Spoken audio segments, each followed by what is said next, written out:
안녕하세요. 직장인의 투자노트입니다. 2020년 6월 9일 차트로 살펴보는 오늘의 상한가 영상입니다.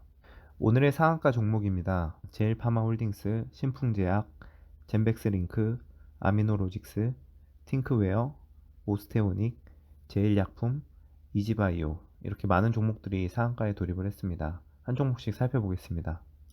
먼저 제일파마홀딩스입니다. 제일파마홀딩스 같은 경우에 이렇게 장기 이평선 역배열 상태에서 5월 중순에 이렇게 엄청나게 큰 상승이 한번 나왔다가 이후 이렇게 보합으로 조정되는 중이었는데, 이때 첫 상승이 나왔던 5월 14일에 21선을 지지를 받고 상승을 했었는데, 이제 21선의 지지를 다시 받고서 어제 이제 상한가 갭을 높게 띄웠다가 전 고가를 뚫어주고 5일선 위에서 마감을 하는 움직임이 있었고, 오늘 상한가에 돌입을 했습니다.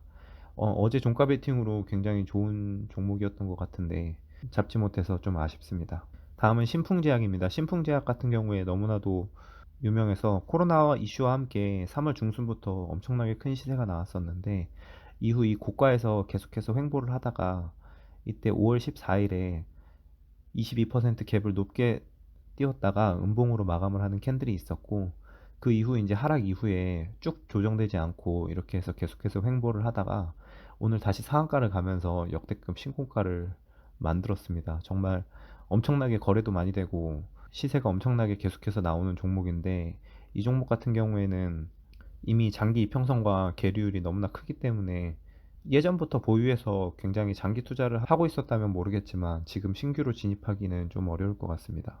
다음은 젠백스링크입니다. 젠백스링크 같은 경우에 이평선 역배열 상태에서 지수와 함께 이렇게 상승을 하다가 5월 9일 이때 이제 18% 상승이 나왔다가 조정되는 움직임이 있었고, 이때 5월 14일에 시초가 캡을 높게 띄었다가 이제 121선과 241선을 다시 뚫어주는 움직임이 있으면서 이렇게 하락으로 마감을 했었습니다. 그리고 이제 조정되면서 계속해서 횡보를 하다가 어제 121선을 다시 한번 뚫어주는 움직임이 있었고, 오늘 상한가에 돌입을 했습니다. 어제 121선을 뚫어줄 때의 고가가 1265원인데 이전 고가가 1250원으로 이 조정되는 구간에서의 고가를 뚫어주는 움직임이 있었기 때문에 어제 종가 베팅으로도 굉장히 좋았었을 것 같고, 만약에 이제 하루 이틀 정도 조정이 된 이후에 이제 큰 상승이 나올 걸로 기대를 했다면 매수를 하기는 어려웠을 것 같습니다. 다음은 아미노로직스입니다. 아미노로직스도 마찬가지로 이렇게 지수와 함께 상승을 하다가 4월 29일에 121선을 뚫어주는 움직임이 한 번 있었고, 그리고 계속해서 횡보를 하다가 이제 6월 2일 날 의미 있는 거래량이 다시 좀 나오면서 241선을 터치하고 전 고가를 뚫어주는 이런 움직임이 있었습니다. 그리고 이제 이 양봉의 시가 부분까지 좀 강하게 조정이 되다가 오늘 상한가에 돌입을 했는데, 매수를 할 만한 자리는 6월 4일에 조정이 되면서 5일선 위에서 마감을 했을 때 종가 베팅 하기가 굉장히 좋았을 것 같고, 그 이후에 이제 이틀에 걸쳐서 한 2% 정도 하락을 하긴 했는데, 이때 이제 흔들릴 때 물량을 뺏기지 않고 보유를 했었다면 오늘 상한가까지 갔겠지만, 만약에 이때 흔들릴 때 물량이 털릴 위험성도 조금 있었던 것 같습니다. 다음은 팅크웨어입니다. 팅크웨어도 이제 이평선 역배열 상태에서 이렇게 상승을 하다가 계단식으로 121선 그리고 241선을 차례로 뚫어주는 움직임이 있었고, 어제 종가가 보면은 7,500원 고가로 종가로 마감을 했는데 이 전 고가인 7,500원을 정확하게 터치를 하면서 마감을 했습니다. 그래서 이때 이제 추가로 상승했다가 조정되는 매수 포인트를 좀 기다렸을 것 같은데, 이제 조정 없이 오늘 바로 상한가에 돌입을 해서 매수를 하기는 조금 쉽지 않았을 것 같습니다.